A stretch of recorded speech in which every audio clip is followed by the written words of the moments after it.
Time is precious, and that song by Jim Croce, I think it really hits home for those of us who remember him, and that he died so young and so tragically in a plane crash.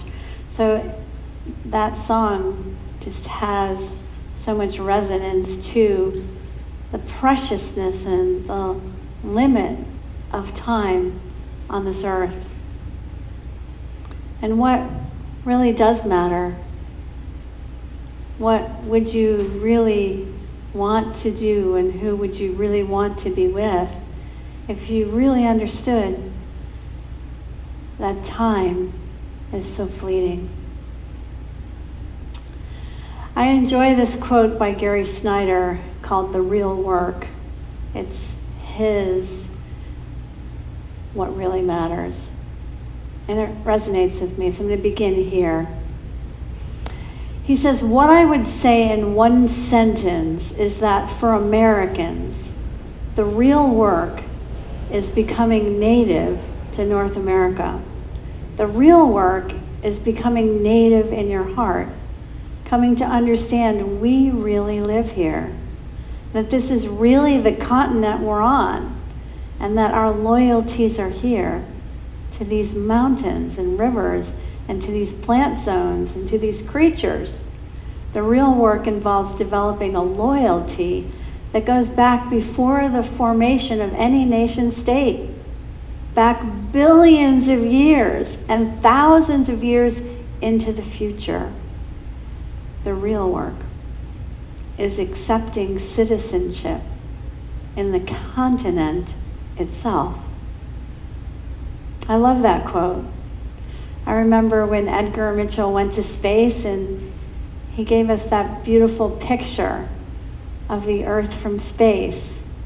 Yeah, no countries, no little lines like there are on the map. Citizens of the world. But for us in America especially, because I think of our deeper vision of who we want to be as the United States of America, who we're aspiring to be, is really indigenous to the land. One united land called America. People who are loyal and committed to all living beings in this place upon whose back we walk upon.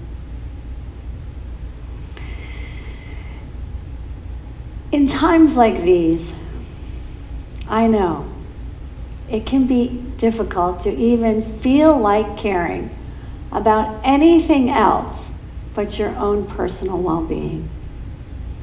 In times of great suffering, it can be difficult to feel like giving, like caring about other creatures or plants or trees or the earth itself. When we ourselves are disturbed, impoverished, hurt, sick, or worried, our focus is on our own safety and security. So how can we reach out and lift up anyone or anything else? I think that's the most inspiring thing about this moment, is that even though many people are dying, many people are sick, many people are suffering, people are still marching with their masks on in the street for justice. People are still doing things. People are still waking up in the morning and caring for something beyond their small selves. I like to tell the stories about Nasruddin, the Sufi character who does strange and weird things to help to wake us up. One of my favorite stories, I've told this before, is that he wanted to help the world, especially people who were in poverty, so Nasruddin bought a bank. But when people came to get the loans, to get the help from him that they needed to start businesses or feed their families, he couldn't do anything because he'd only bought the building.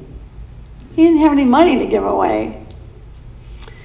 We can't give from an empty bank account. We can't help to heal if we're in our own sickbed. So we have to begin with our own health and safety first. The most unselfish act that you can commit today is to love, heal, bless, and honor you. Unique, worthy, irreplaceable child of God that you are. This is the very first priority. As we shelter in place, we nurture ourselves on all levels of well-being. Then we don't just have a building. We have a vehicle that can transform the world.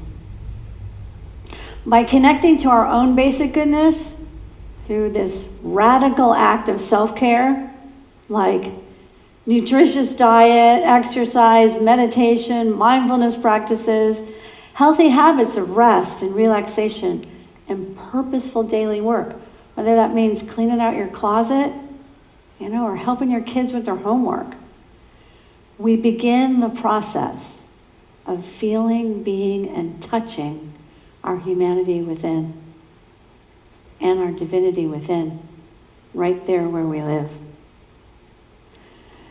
Reverend Roy Eugene Davis, the first young person that Swami Yogananda ever ordained.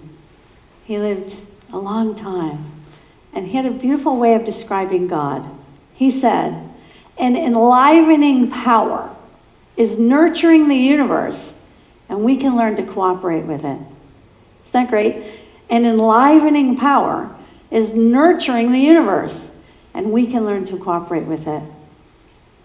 God is life. God is good. God is nurturing. Jesus said, God's like a hen gathering her chicks under her wings. We have lots of those visuals in Key West. The other day, I looked up and I saw a bunch of hens with their chicks underneath them in trees. I was like, how did they get them up there? It was the most amazing sight. To a hen, keeping the chicks alive is the most important thing. Real spiritual development is increasing our innate capacity to cooperate and to co-create with that which is always nurturing us, this enlivening power called God. What's really important, what's essential, is learning and practicing, being able to remain centered in spirit, in our soul, in our superpowers,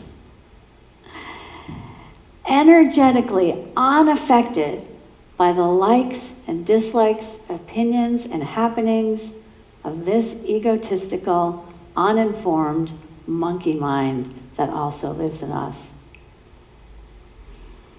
What is essential, what really matters to spiritual development, is to be free of compulsions. Those things that cause us temporary pleasure, but mess us up in the long run. And to be able to discern the difference between what's beneficial and true, and what's superficial, and what will ultimately denigrate us. During this COVID-19 pandemic, we have heard that there have been more drugs and alcohol consumed, more binge eating, an increase in child and spousal abuse, an increase in people filing for divorce, a social media overload, an increase in suicide and depression, an addiction to the negative and reactive bickering we call news. On computers and handheld devices, many people stay so plugged into negative emotions that they keep themselves depressed, energetically drained, neurotic, uneducated, and unmotivated. So, transformation begins with each and every one of us making choices.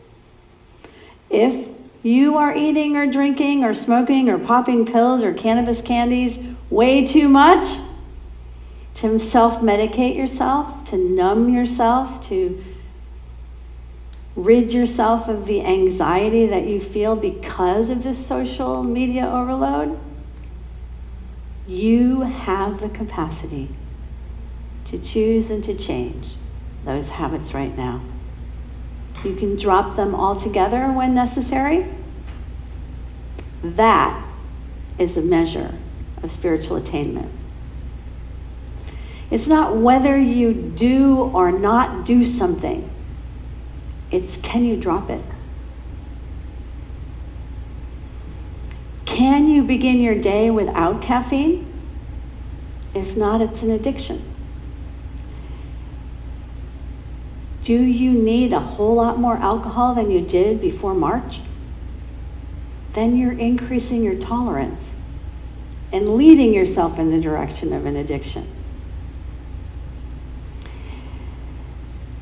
What goes up must come down until it is maintained and cultivated without chemical substances, without anything outside yourself.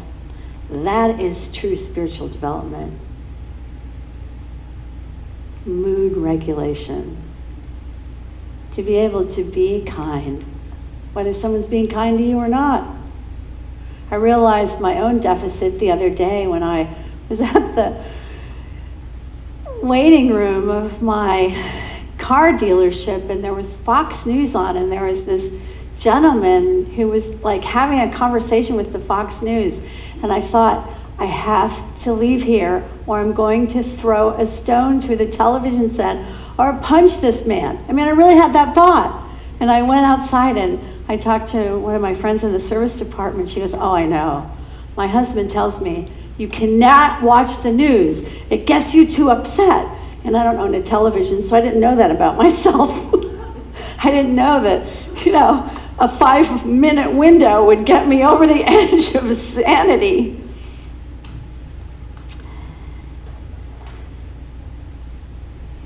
George Washington Carver was a world-famous chemist, and he made some of the most important agricultural discoveries and inventions of our time. Carver was a man devoted to prayer. He woke up before sunrise every day of his life, and he was led to the plants that would help as medicines and would have other household uses. He's famous for patents on thousands of uses of plants. He got every single one of his remedies, his ideas, and his research focus directly from his morning walks and his morning talks with God. Jesus tried to teach us, and anyone who had eyes to see or ears to hear, that every human being is constantly connected to God in the same way that he and George Washington Carver demonstrated. The Lakota say, Daku Walkon Skaska. Something sacred is always moving you. There is perpetual, that means always. Unmerited, that means you don't have to earn it. Divine, more than human, assistance, helpfulness, always available. Daku Walkon Ska Ska. Something sacred is always moving you. We are not separate from God.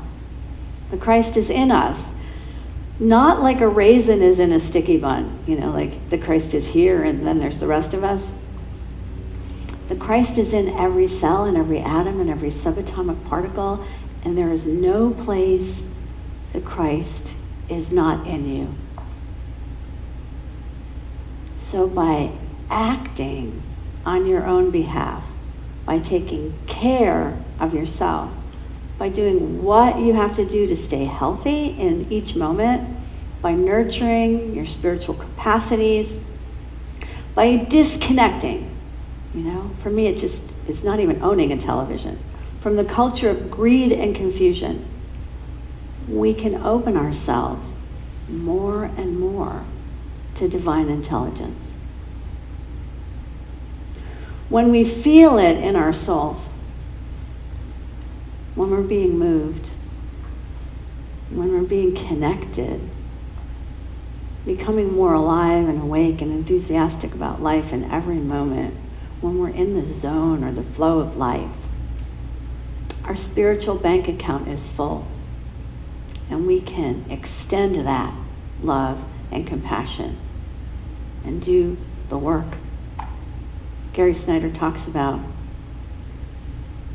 Silent unity is rooted in this understanding. Our 24-hour prayer ministry, that through silence, we have union with Spirit, and in that silence, we are healed, we are strengthened, we are blessed. It matters that we enter into the practice of silent prayer and meditation. It matters that we cultivate that stillness that is only possible through going into the closet and closing the door. That means shutting out all negative influences, going beyond the current cultural consensus reality. It's essential that we immerse ourselves in the zone that heals us, in the space of limitless possibilities. Anyone who sits in meditation for any amount of time, even just 5 minutes, will begin to notice their own mind. Sometimes good, sometimes bad thoughts, sometimes horrible feelings, sometimes wonderful feelings. They come, they go. People can be challenging to love. We can be wrong in our understanding. We misjudge. All of those things are the deep work of meditation and contemplation. I recently realized that some people thought that they were communicating with me on Facebook. I have never had a Facebook account. There are dozens of Judith Elias and Judi Elias, but they are not me. This person was quite surprised, but regardless, that person and I have had no contact in that way. But if you think you're talking with someone in social media, like all of those people that were affected in the last election by people they thought were people that were really not people, they were just implanted, robotic, Russian infiltrators to your computers. Even if you're not talking to a real person, that affects your relationship with that person because you think that's that person. But it's not real. What really matters, though, is direct exposure. Your direct experience with people. All that is showing you is just how impressionable and vulnerable you are. That's not about them. I think the greatest thing about the Russian infiltration in our voting has nothing to do with Russia. It has to do with the American people being so influenceable. Get over it. Begin to think for yourself. Facebook, Zoom meetings, live streams are a poor substitute for discernment. They are ridiculous, and they are not a substitute for real life. It's superficial at best, and do not settle for superficial. Even if your life is now limited to a very few people, do the best you can with those people. Let that be your training ground. Do the best you can with the people, the pets, the plants, every living being you come in contact with in every moment in your circle of life. One saint, Ganeshwar Maharaj, posed a question. Why do you wander aimlessly, always crying, "Oh Lord, where are you? Why do you do this to yourself over and over again? God dwells within you as you.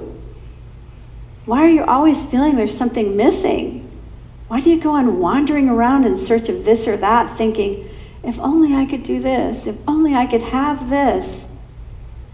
What is lacking? Stop wandering. Maybe that's a gift of the COVID-19 virus too. We can't go anywhere. Stop wandering here or there and be where you are. Because God has no form, no name, no village of his own. God never wanders. Wherever you are, God is. Good is. Life is.